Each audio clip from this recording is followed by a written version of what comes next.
How you doing, LinkedIn? I'm here with a very special guest today. I've been blessed to be joined by our friend Amin from W Digital, where he's the CEO. He's an ex-Microsoft guy and one of the truly interesting kind of thought leaders and idea people in the kind of transformation space here in the region. So, dude, thank you so much for joining us. Thank you for having me. My pleasure. Really appreciate it. My pleasure, man. So today we're going to be talking about people and culture and organizational structure and obviously transformation and artificial intelligence. Absolutely. Why don't we start off with kind of exploring some of your kind of opinions or experiences over the last decade or so. You don't look like a very old man. I don't know. I don't know if decade's fair. But why don't we start off by kind of exploring some of that stuff to give everyone a little bit of a flavor of kind of your experiences and why you're here and what kind of stuff they can learn from us today. Sure, absolutely. So I think one of the areas that I like to touch on is, 11 years ago, I was lucky enough to go to a very secret research facility. I had to sign a 99-year non-disclosure agreement. So Area 51? In the UK, that's all I can say. That's as far as I can go. And I was exposed to a lot of emerging technologies at the time. And, I think definitely the world that we're living in now and the pace that we're moving in, we're going to be living in a very different world in 5 years' time. So, 11 years ago, when I went to this research facility, they were looking at artificial general intelligence, being able to take over human tasks and performing better than a human being. Yeah. And obviously that was developed for military technology at the time. Oh, that's terrifying. But it's, that was back 11 years ago. So I think if we look forward, our roads are going to look completely different. We've got autonomous vehicles. 3-4 years ago, we had the capability of fully autonomous vehicles. Healthcare, we've got remote monitoring of patients now. Thanks to Searchy, we were at the Artificial Intelligence Week last week.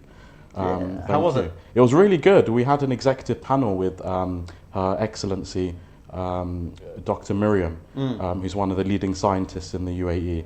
And she was talking about microbiology and how artificial intelligence is now, assessing the human genome. And they're able to now accurately identify if Harvey goes to the US and lives there for 3 years, they can predict how your genome type will change based on the type of food that you're going to be having in a particular state in the US. Wow. So, we're really ahead. And if we look at, for example, the financial services industry, we have, trading that's being automated now with artificial intelligence. It can take more data points than a human being.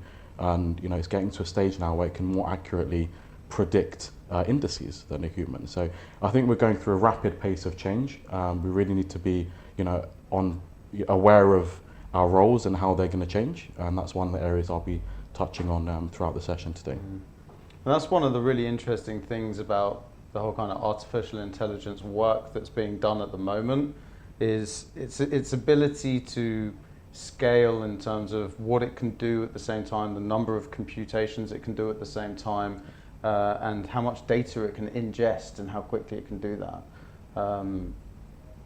Yeah, so I find that really, really interesting. I kind of want to touch a little bit more on, you mentioned something about what roads are going to look like in the future. What do you imagine the typical road will look like in a fully autonomous vehicle transportation system?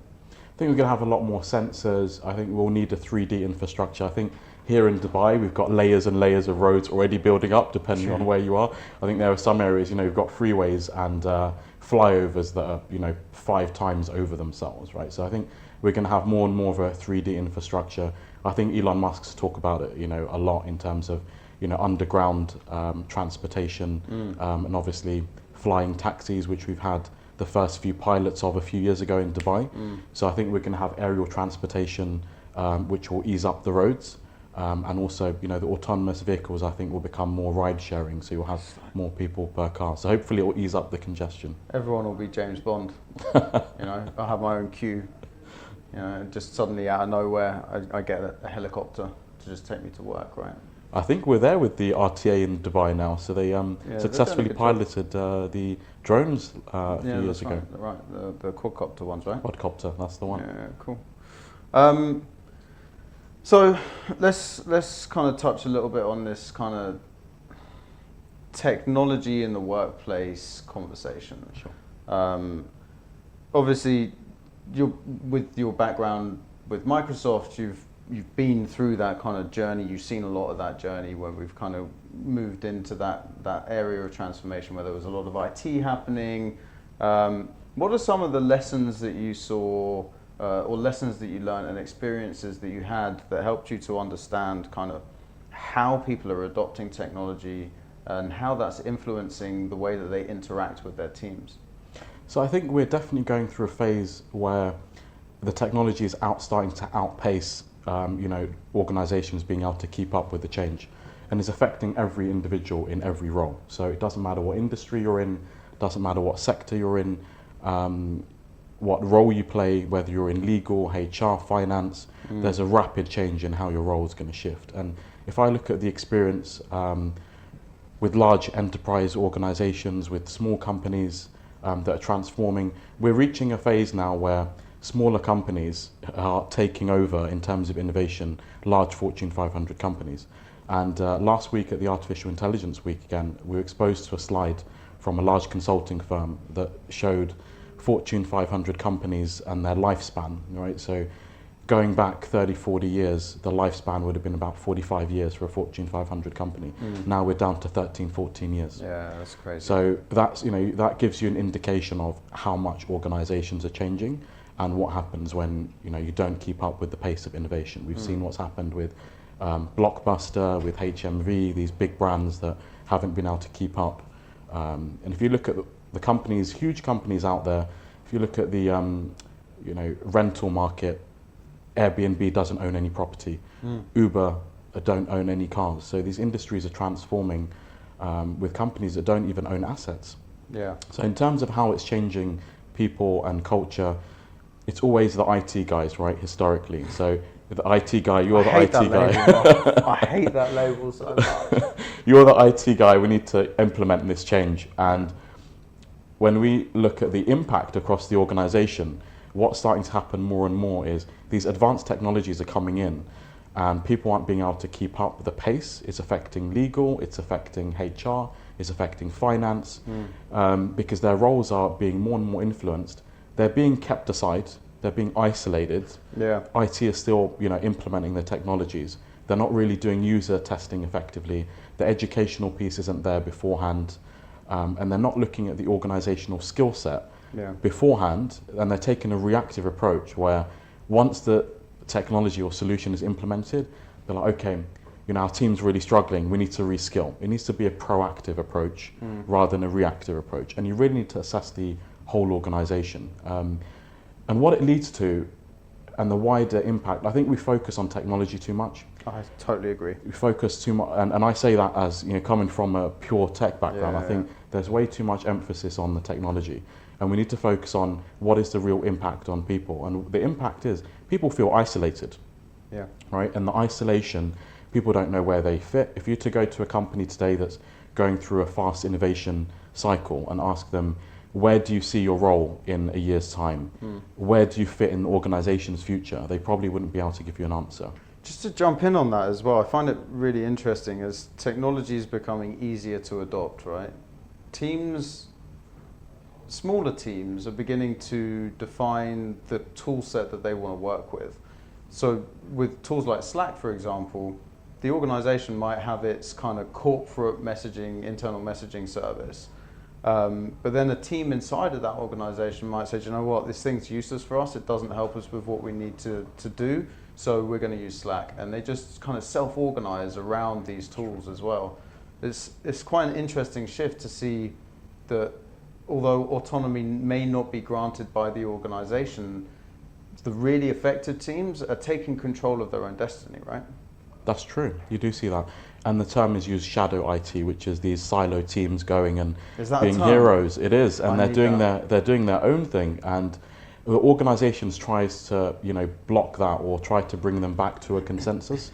And the challenge with not balancing that or managing that process effectively is you start to kill innovation. Yeah. Right?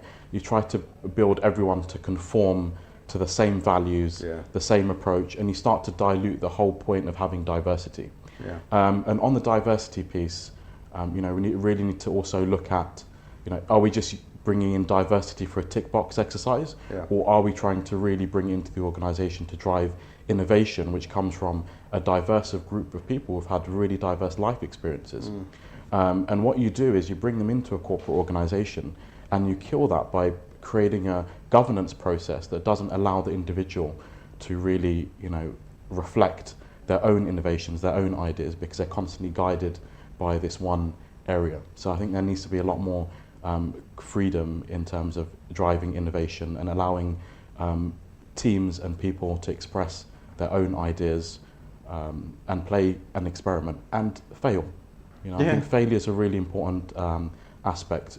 People are afraid of how they're going to look in public, or what someone's going to think of them if they post something on social media, or if they discuss a controversial topic, which we're going to be doing today a bit later. But that's really important, because I think that is a proven way that human beings organically learn. Yeah, I think as well, like when you find a lot of companies have this kind of attitude, a lot of organizations have this attitude of, we want people who fit with the way that we already are, and you end up with this kind of echo chamber. So instead of having diversity in the workplace, and not just from ethnicity, gender and age, but from a behavioral and personality perspective as well, you end up having these little echo chambers dotted around the organization, which just reinforce the things that you want to have. But because they're not true reflections of diversity, you end up in a situation where nothing new ever happens. And it stifles innovation, just like you mentioned. Absolutely agree. Absolutely agree. Yeah, man. Interesting. I think that we might use that as a segue into kind of corporate governance and government regulation as well. Because I see personally quite a lot of the corporations that we speak to who will often say they're super excited with what we're doing here, and they can understand the impact it will have on their business and how they can use it. And then they kind of turn around after they reflect on it for a week and realize they are not engineered or designed in a way where they can quickly adopt the kind of technology, because the organizational governance piece is restricting them from doing that. How do you imagine that organizations will have to change in order to keep pace with the changing world of work? So I think that's really interesting. Internally, it's really important to bring the entire organization together and work on understanding privacy, impact, educating everybody internally on the impact of regulation. So if we take, for example, GDPR, right? Yeah. So the General Data Protection Regulation, which has come, out of Europe. There are bodies in the local government and governments across the world which are looking to how they can enforce that locally, because it's a best practice. There's been years of development. It's come from various international regulatory bodies. But what's happening is, instead of using that to restrict and looking at it that is going to restrict innovation, you look at how that can enhance innovation. And if you message it correctly, it's protecting people's privacy. Your end consumer knowing that this regulation is coming in is going to actually help your end consumer's privacy. Sending the right messaging across will really help. I think now we talk about these regulations in terms of something that blocks innovation. If it's implemented in the right way, I think these government frameworks and regulation can actually add to innovation. I mean, how do you feel about some of the regulation that's been coming out? So with GDPR, obviously, and then the US has got its version, which is a lot more relaxed. But then you've got other countries like China that have a very, very different approach to that whole kind of regulation piece and that data privacy piece. How do you think that that's going to play out across, more and more countries as countries become more and more kind of sovereign in terms of how they want to govern and regulate the data privacy piece and the technology piece? Can you imagine an environment or a scenario where a certain kind of regulation gives one country an advantage over another? And how do we kind of deal with that? Yeah, so if we look at, for example, sanctions, and sanction regulations. If you look at China and the Far East, for example, where the laws are a lot more relaxed in terms of privacy, you do see an increased element of innovation. So if we take the example of Huawei, we need to ask ourselves openly the question, is Huawei a threat? I mean, they've opened, I'm not going to share my opinion, but just to put it out there. My opinion is they are a threat, man. But straight up. Yeah, so I think they have, I'll give another view, which is they've opened up their intellectual property and coding and said, look, we're okay to share all of our code. Very, very, very clever of them as well. I have mad respect for that. I think that was really clever. Yeah, so I think, I ask myself, is some of that driven by, if we look at the, big US companies, they're lacking, 6-7 years behind. If you take, one of the latest smartphones that's been released this week. The iPhone 11.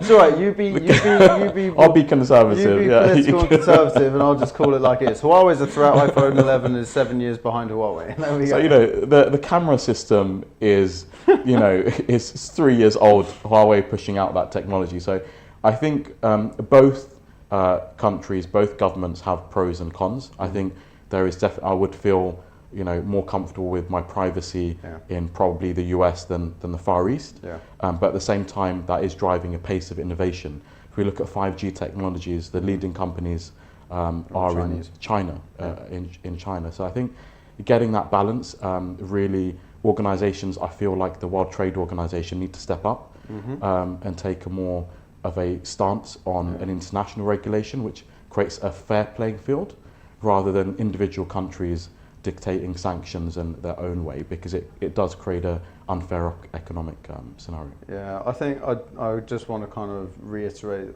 you mentioned a word there which I think is critical to this conversation, which is balance. At the moment, I don't think that there's enough public awareness about like the data privacy piece and then the benefits of trading that data privacy for convenience, right? So you look at the Cambridge Analytica thing with Facebook, which was obviously a complete disaster for anyone that's working in digital media, because all of the lovely data you used to have access to and was freely open to you has now been cut off. But it's a great thing for every single consumer that was ever a victim of it without even knowing they were a victim. Absolutely. Because our definitions of victimhood are very different now to what I think they probably will be in the next 5, 10, 15, 20 years. Yeah, okay. I think that kind of competition piece and that kind of competition conversation leads quite nicely into another topic that I'd really like to get into, which is if you kind of abstract out a little bit from the kind of China versus rest of the world conversation and you apply a different lens to it, it's really about competition and upskilling. And I don't know about you. Personally, I feel like the upskilling opportunities which exist in the corporate environment at the moment are lacking quite a lot. And I'd like to understand your perspective on that. Yeah, so I think one of the areas when you look at consulting, technology consulting, it's not been industry focused as much as it is now. And I think we're slow, we're quite behind in that area. So, for example, our team, we have a banking expert that's been with a leading bank for 8 years that will consult to our banking clients. Right. We have a blockchain expert that will be, speaking to our clients about the effectiveness of blockchain, but giving a realistic picture, because blockchain is still, for example, an emerging technology. And what's happened is people trying to, jump on the bandwagon of the latest craze that they hear with technologies that aren't mature. So especially when Bitcoin was $20,000. Exactly. Yeah. So I think going back to the question, that's the areas where I see there's kind of a lack, and that's how the focus is starting to change. I think it's becoming more industry focused, but I think still we're focusing too much on a technology rather than a business outcome. Yeah. And we really need to focus on a business outcome rather than the technology. What do we mean when we're talking about business outcome as well? Because I constantly, that's not fair, I often see situations where we'll go to a client and they'll be like, yeah, we want this outcome. the outcome really that they're setting is kind of like a target or a goal that they want to achieve, rather than kind of milestones that will allow them to reach that thing. So when you're talking about helping people to achieve a business outcome, or using that business outcome to define your skilling program, what do you really understand there? So I think it's a very easy area, as I see, that's kind of overlooked, is most companies have a corporate profile online. You can find the chairman's message or an executive message, and the business outcome will be there short term and long term. So you'll know what the organization is trying to achieve and where they're going to. So I think it's really, when I say business outcome, I mean what is the organization at an executive level trying to achieve over the next 3 to 5 years, or shorter term for smaller organizations. And that really leads into conditions of satisfaction when we're driving digital investments, when we're reskilling employees. We really need to look at, okay, what is the outcome that the organization is trying to achieve? It might be, often it'll be an initiative that leads to driving an efficiency or revenue. If we look at client engagement as a business outcome, there might be a hotel chain that wants to increase their loyalty. Harvey is traveling to, let's say, Maldives, right? And analyzing the data of whether you're going for personal use, whether you're going for business, what kind of food and drink you're having, analyzing your behavior in terms of what you've purchased in the restaurant, and remembering that for when you next come, and making sure that's prepared so you can start to get a very tailored experience when you visit the hotel the next time that you go. Right. So I think that feeds back to the organization's business outcome of creating more customer loyalty. What that does for the organization is it allows them to forecast out.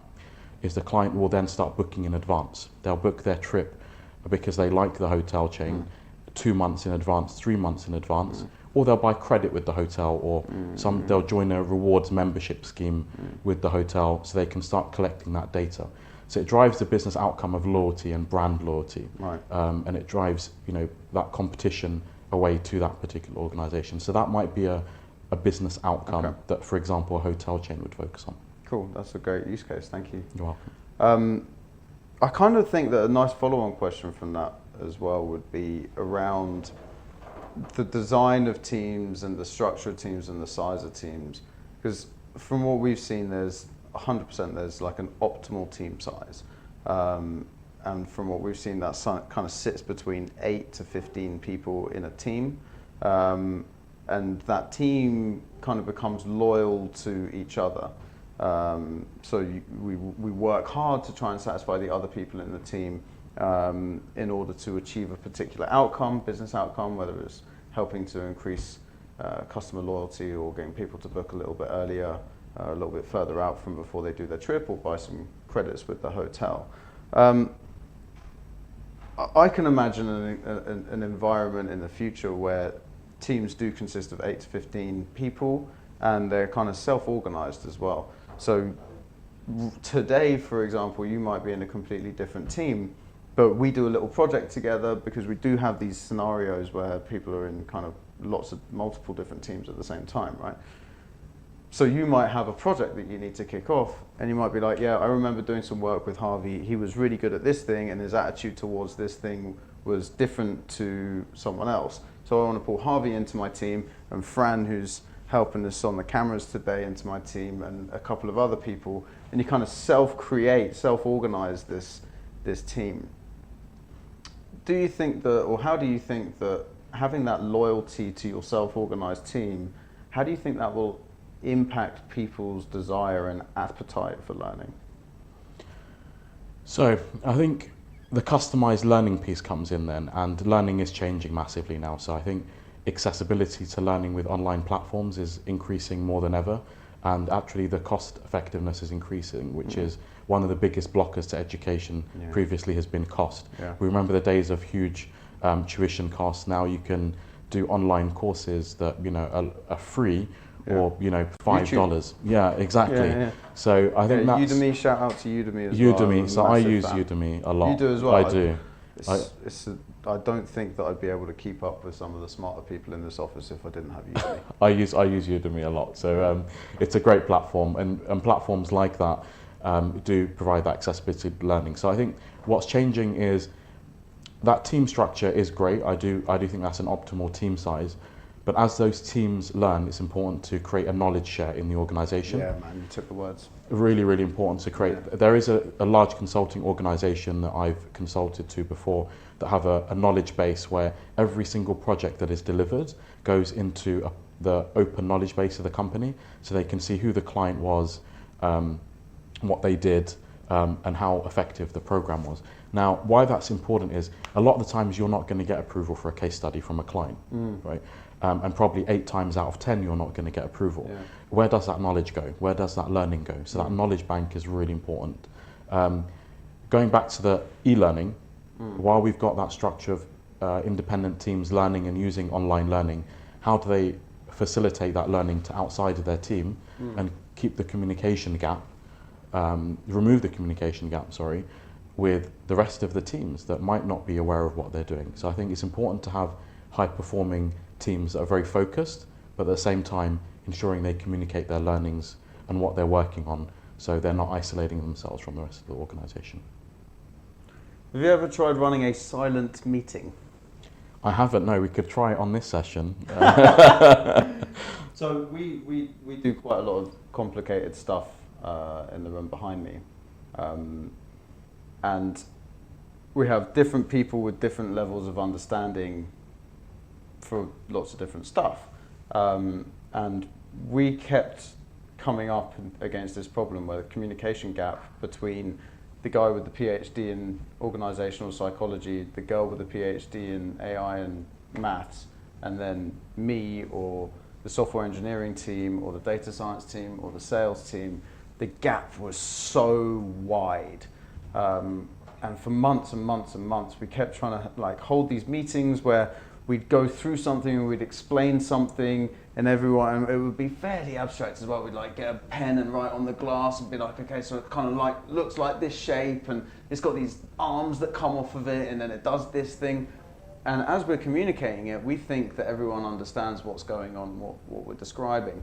And then inevitably, we get 3 weeks down the line, we have something ready for production, and then it goes to review, and we realize that this guy didn't understand this guy who didn't understand this guy, and they all thought that everyone understood what everyone was doing.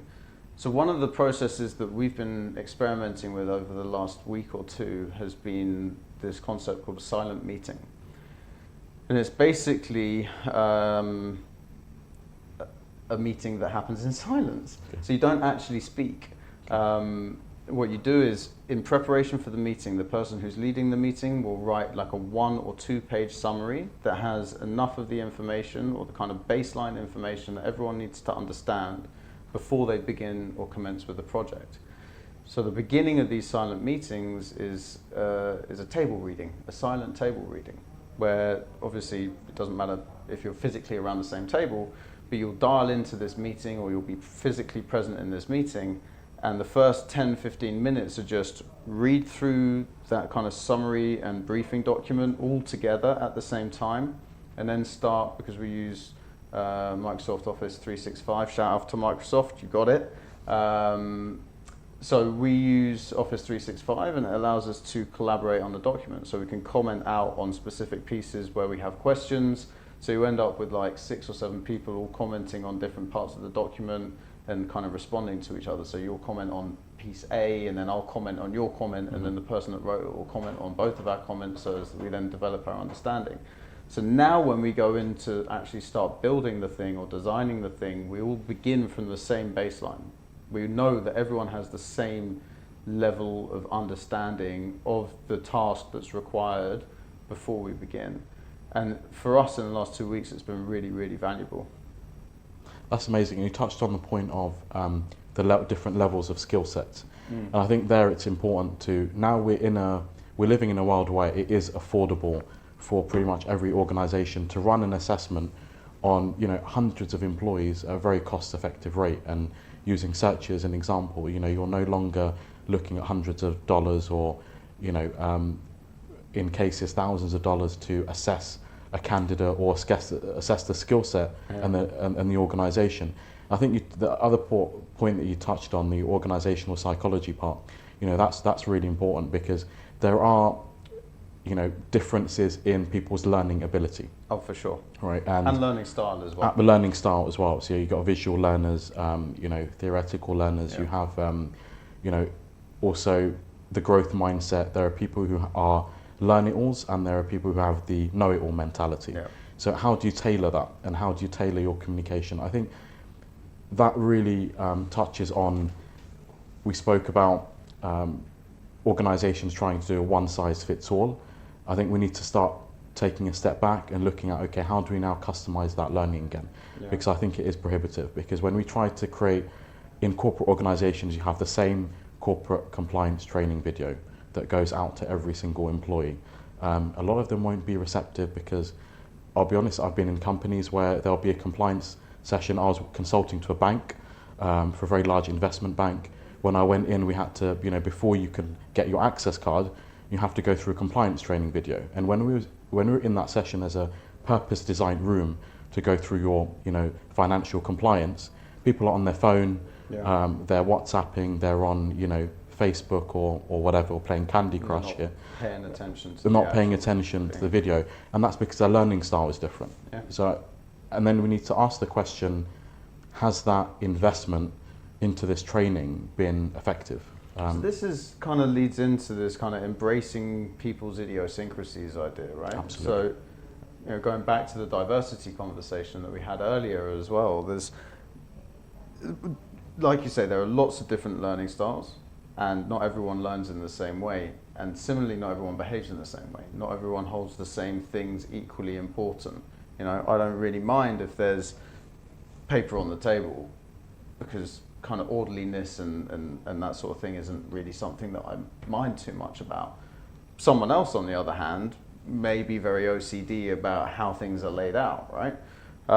And for me, I think one of the biggest disappointments with the way that work is designed at the moment is this expectation that everyone will conform to the way that we want them to behave, instead of embracing the idiosyncrasies between us and the differences between us, in order to create out these teams that are able to really develop cool stuff and important and game-changing kind of stuff.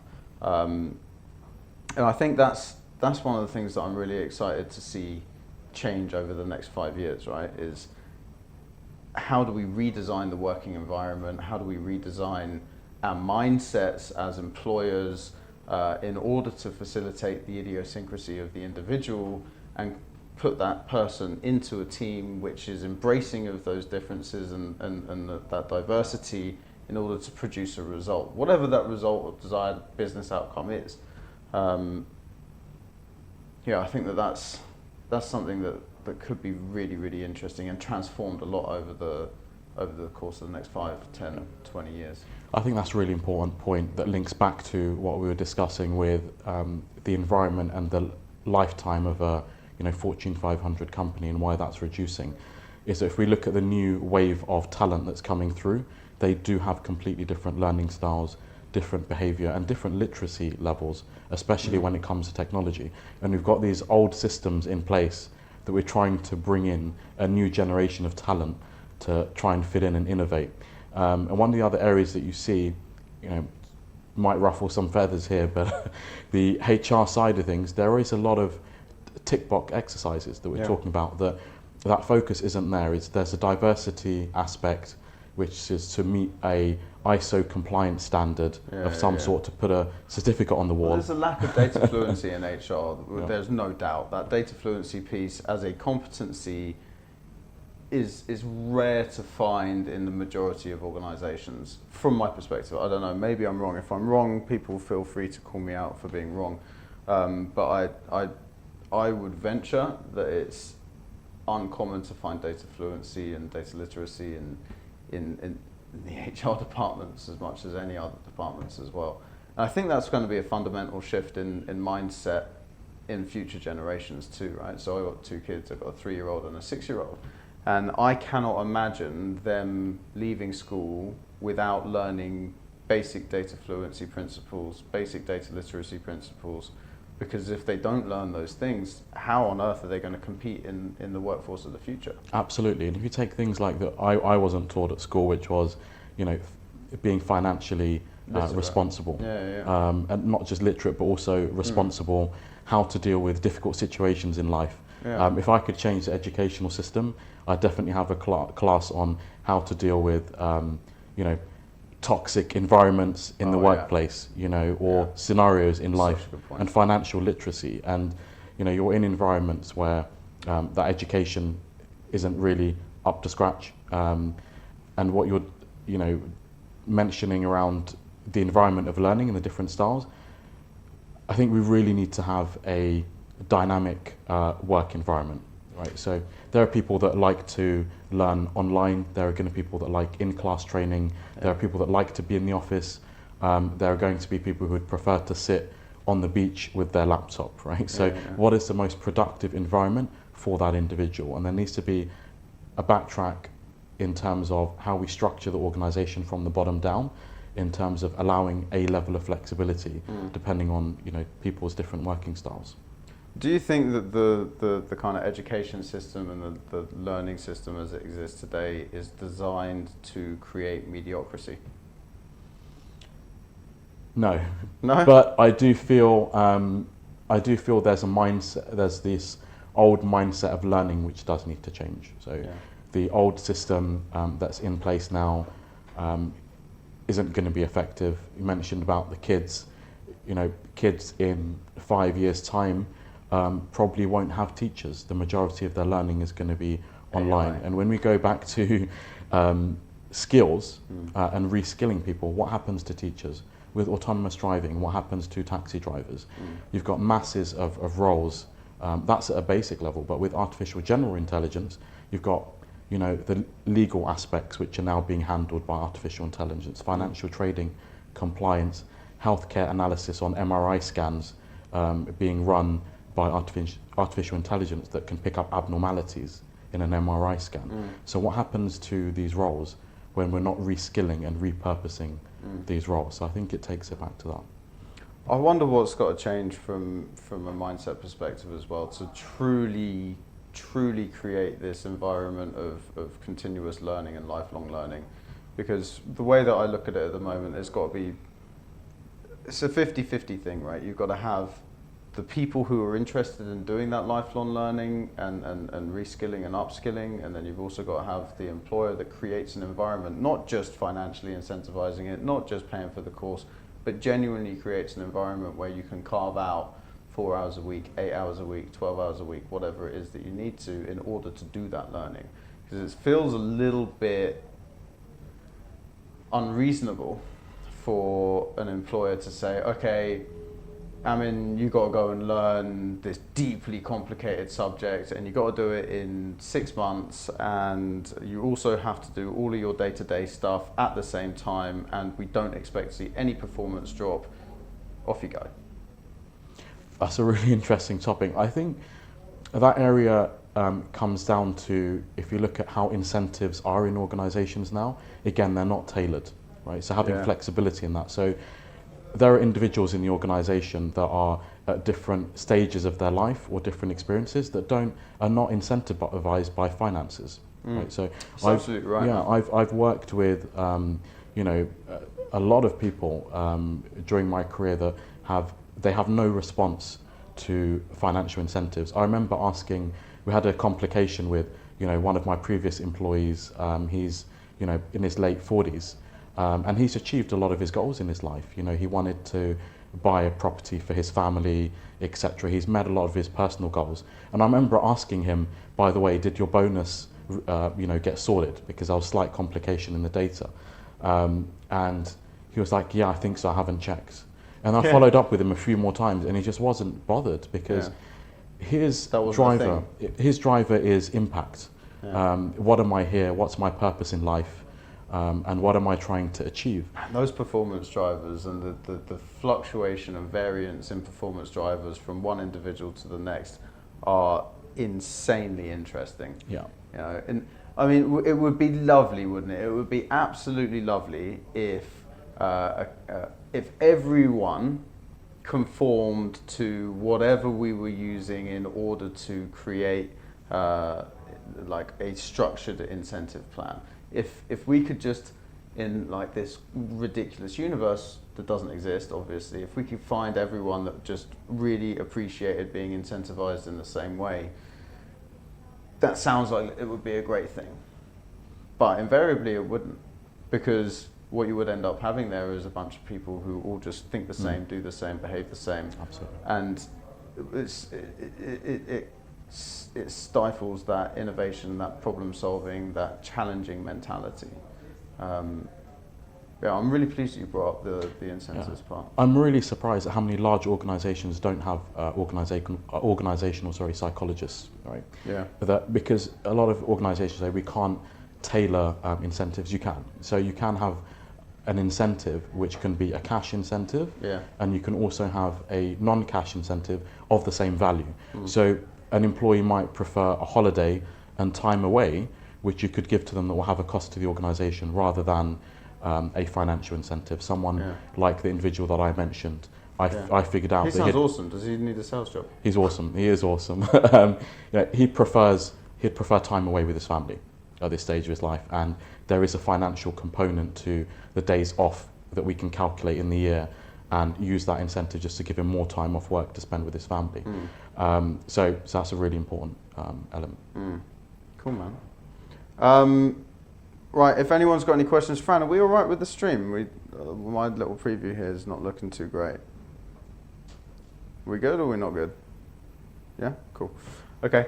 Okay, so I understand that later on you're going to be sharing a one-pager with us, which will be around the impact that artificial intelligence will have on your job.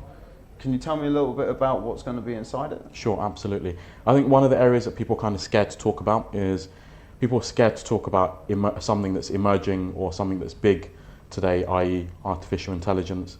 I'll be sharing a one-pager with the team that will talk about how artificial intelligence is going to affect your role, whether you're in finance, whether you're in legal, whether you're in healthcare. How is artificial intelligence likely to impact your role? So you can start to prepare for that change. So I want to give something back that's open, that's transparent, no filters, and share that with everybody. So that will be shared. Cool, man. Very good. So I'm really grateful for you doing that as well. Thank you for having me. Our whole thing with the stream is to try and create a community, or kind of encourage a community of thought leadership, of knowledge transfer, of, I hate to say design thinking, but stuff around that, and encourage the community in the region to really come out and feel comfortable with talking to us about their ideas and sharing those ideas. Okay. We got some questions? Can you see the question there? How search is helpful for candidates, from Shabazz? Yes. Cool, man. Well, look, Shabazz, we are, as a company, we are demand-led. So an employer will come to us and they will give us a description of the kind of person that they want in terms of their skills, their experience, their competencies, their cultural values, and their behavioral types. So we take a brief on 5 different levels. From those 5 different things, we create a video interview, which any candidate can do from wherever they are in the world. And then the technology will surface the ones that are a match for that role. The way that this benefits you as a candidate, bro, is it means that you don't have to worry so much about the environment you're going to walk into being the wrong environment for you. So when you find yourself in a situation when you're going through a job interview, or you're thinking of moving the job, leaving the job you're currently in and going somewhere else, you want to have that peace of mind that the environment you're about to enter is the right environment for you as an individual. So that's really where we provide value to the candidate. On top of that, we're trying to move the recruitment industry away from the resume, from the CV, and we're trying to move it much more towards an environment that allows every candidate to interview virtually for a job, so as that they can put their best foot forward instead of being expected to condense their life's work, their personality, their achievements, and their education into 2 sides of A4 paper, which is a tough ask for anyone. Absolutely. I'll just touch on Himesh's question. Thank you, Himesh. Your comment here, I absolutely agree with. So I'm just reading your comment about organisations. Incentives are short-term fixes. That's a view I hold for sure. And the buying of employees on the vision and the goal. So I absolutely agree with you. And I think that goes back to what I was talking about earlier, Himesh, around making sure that every individual knows their place in the organisation. And that is, I completely agree with you. It's not something that's focused on as much now. Companies are going off, they've got their vision, they've got very broad vision statements that don't fit into every employee or team. I think there should be sometimes maybe multiple vision statements that give the candidate a different perspective and a different view on what they are achieving through their organisation. So what impact are you making in terms of the legacy that you're leaving behind with whatever your organisation is trying to implement or drive in the marketplace. So Himesh, completely agree with you and thank you for your comment. Yeah, man. Adding into that as well, I think that the immediate team that you're surrounded by plays a massive part of how socially you buy into the working environment that you're in, right? If I'm working every day with the same 8 to 15 people, which is my ideal team size, I want to know that that's my tribe. Those are my people. They've got my back, I've got their back. I want them to know that I'm there for them with whatever I need to be there for them with. I think that's another thing as well, on top of the kind of organizational values and the kind of vision and that kind of trickle down culture from the top. Absolutely. I think that team piece is really, really critical. Yeah. And just touching back on Himesh's point, Himesh, another area that I think that we start to lack as organizations grow is team building activities. And we forget sometimes we're spending more time with people that we work with than our loved ones and our own family. Yeah, right? 40%, man, 40% of your life is in the office. Exactly. So going back to Himesh's point, how do you create a fun environment? So, I'm not just walking the walk as a company. We have a breakout area outside of our office, which there's music playing in the background, there's board games, etc., just to create that fun environment so people don't just feel robotic, like they're coming to just do a task, actually, having fun. We just had a big team event recently in Nepal. It was like a theatre show, just to kind of treat everyone for their hard work. And also, make sure that we're spending fun time and rewarding the efforts by everybody too. That's an interesting point as well. The team bonding piece happens outside of the work almost as much as outside of the workplace almost as much as it happens inside of the workplace as well. And it's interesting. We recently went through a problem. I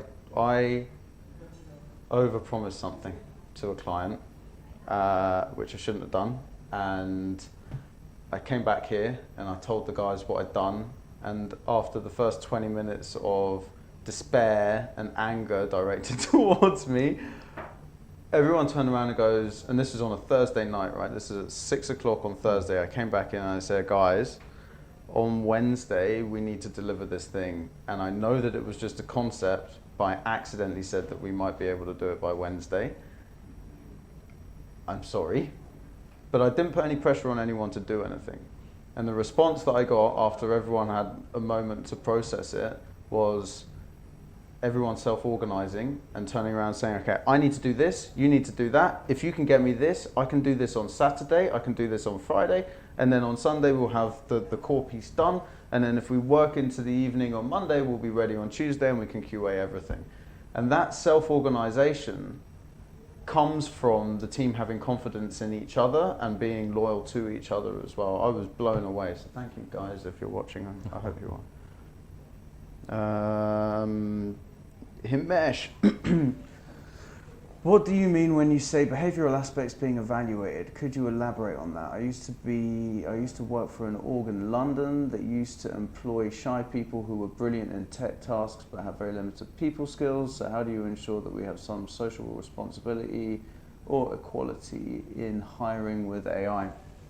Great question. It is, I would argue that the equality and social responsibility comes from the definitions that are created at the beginning. The AI isn't telling you what's socially responsible, you are telling the AI what to look for. So I would suggest that that's as much of a mindset problem as it is an AI problem. Now, the difference between where we are today and where we used to be before is that the technology is there and exists now that can allow you to evaluate stuff that you wouldn't have been able to measure or evaluate previously. So it still comes down to how you are defining what the social responsibility looks like, or what the equality looks like in your use case. I can share a few thoughts. Go ahead, well. man. Please help me out. On Himesh, just touching on your question. So one of the exercises that I used to do, that I have been doing for quite a while, is called Johari's Window. So have a look at it online if you get a chance. But effectively, it's an assessment that we do that's completely anonymous. It looks at people's weaknesses, their strengths, areas that they're aware of in themselves, areas that they're not aware of but other people are aware of. So if we take the case where you've put here people that are shy but are excellent with their technical skills, how do we create a voice for them? How do we empower them? So if we look at the Johari's Window framework, it's completely anonymous. You feedback, where you feel you're lacking, where you're doing it well, what you're aware of in yourself, what you're not aware of, and then that gets shared anonymously with the management team, who can create a voice for those people. One of the other areas that I think is a benefit of these products is, historically, if someone didn't have people skills, maybe they'll be not shortlisted for a particular role that might be client facing. With these technologies, it does focus very heavily on your skill set and what you can deliver in terms of capability without bias. So your race isn't looked at, your religion, your age, your gender. These aspects are not looked at. So it's a very, I'd say, fair way of assessing that with human beings, sometimes you do struggle with those elements, and we have seen it happen before. Good answer, man. All right. Has anyone got anything else for us? Fran, we got anything else? How far are we from reaching such a working culture, do you think? Look, I think, Wissam, thank you so much for your question. I think that there are some environments that already exist that are experimenting with these kind of new organizational cultures and new ways of doing stuff and new team values. And, if you look at some of the big kind of leaders in the area, you look at kind of the Google People Analytics team, they've been thought leaders in the space for a long time. Obviously, Google are exceptionally good at data. If you look at some of the stuff that they're trying to do now, they're actually trying to design offices that allow teams to self-organize. So their office in London at the moment has walls that the team can put up and pull down as they wish. That's incredible. It's nuts, man. Yeah. But what a exciting way to design your office, and what a forward-thinking way of designing your office, where you say, do you know what? We've got to such a place now with the organizational structure that we don't actually know who's in what team anymore. Absolutely. And just to touch on that as well, Harvey, is I think the old school, again, mentality, I know I keep talking about it, of having separate offices for management teams, etc. I'm a big promoter of having hot desks. Yep. And an open office environment, right? So keep a flat structure, whether you're a member of the leadership team or you've just started out in your career, you all support each other, you all work for each other, not you work for someone who's more senior to you. Yeah, I'm on board, man. So knocking down those physical barriers, and the offices and segregated office environments with some, I think that creates definitely a physical boundary and a mental boundary between you and the person. I think with some, depending on the organization type and where you are and the industry that you're in, you definitely do see cultures like that existing already, especially in the startup environment. And large startup environments are growing quickly. They embrace that from their DNA from their outset, and they keep that structure as they grow. The last thing I'll say, I know we're running out of time from my side, Shabazz, Wissam, and the folks that have asked questions, please feel free, Himesh, also to reach out to us directly. I'm more than happy for you guys to connect, ask me questions, get on a phone call. I'd be more than happy to extend any support or advice I can. Cool, man. Amin, thank you, brother. Thank you so much, Harvey. Thank you for having me. Thanks, guys. Don't forget, we're live every Tuesday at 4 p.m. Gulf Standard Time. If you've got some questions about recruitment or how you can use artificial intelligence, please feel free to reach out to us.